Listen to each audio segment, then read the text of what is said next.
بۆ زیاتر ئاگاداربوون لە ڕاستیە زانستیەکانی قورئانی پیرۆز و فەرموودەکان ناوەندی کوردستان بۆ ئیعجازی زانستی کۆڕبەندێکی ئەنجامدا و تێیدا توێژینەوەی 6 توێژەری پسپۆر لە بوارەکانی زانستە قورئانیەکاندا خرایە ڕوو.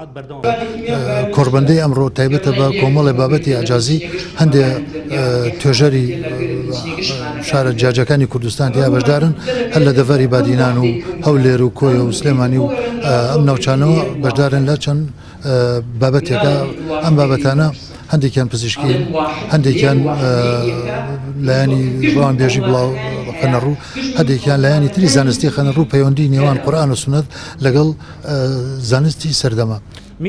توێژینەوەکان لە بوارەکانی زانستی پزیشکی و گەردوونی و ئەندازیاری و ڕەوانبێژی و زانستی تیۆریدا بوون. توێژەران و سەرپەرشتیارانی کۆڕبەندەکەش باز لە گرنگی خستنە ڕووی زانستە قورئانیەکان دەکەن بە تایبەتی لە بەرامبەر ئەو پێشکەوتنە خێرایانەی کە لە بوارە جیاوازە زانستیەکاندا بەدەست دەهێنرێت لەلایەن زانایانی ڕۆژ ئاواوە. سەرەتا لە ئەساسە قورئان بۆ هیدایەتی و ئادەمیزاد لێراوە، بەڵام لە قورئانە هەر خۆی قورئان تەشجیعمانەکە هەنمان لا بۆ گەڕام و دوای زانستەکاندا.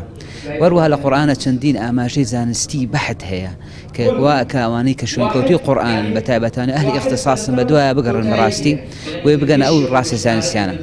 وەکو جەناب فەرموو ئەمڕۆ ڕۆڵی ڕۆژی تایبەتمەندیەکانە پێویستەکە موسڵمان هەر کەسە لە تایبەتمەندێتی خۆی لە ساسی خۆیەوە خزمەتی قورئان بکە و ئەم قورئانە بناسێنێ بە خەڵکی و خەڵکی لێوە بەرەو ئیسلام بێن.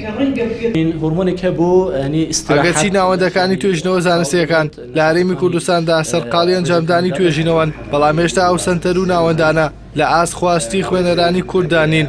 ئەوە ژوای کردووە خوێنەری کورد کەمتر ئاشنا بێت بە زانستە نوێیەکان، هاوکات ئامادەبوانی کۆڕبەندەکەش ئەنجامدانی کۆڕبەندێکی لەو شێوەیە بە گرنگ دەزانن بۆ ناساندنی ئیعجازە زانستیەکانی قورئان و فەرموودەکان.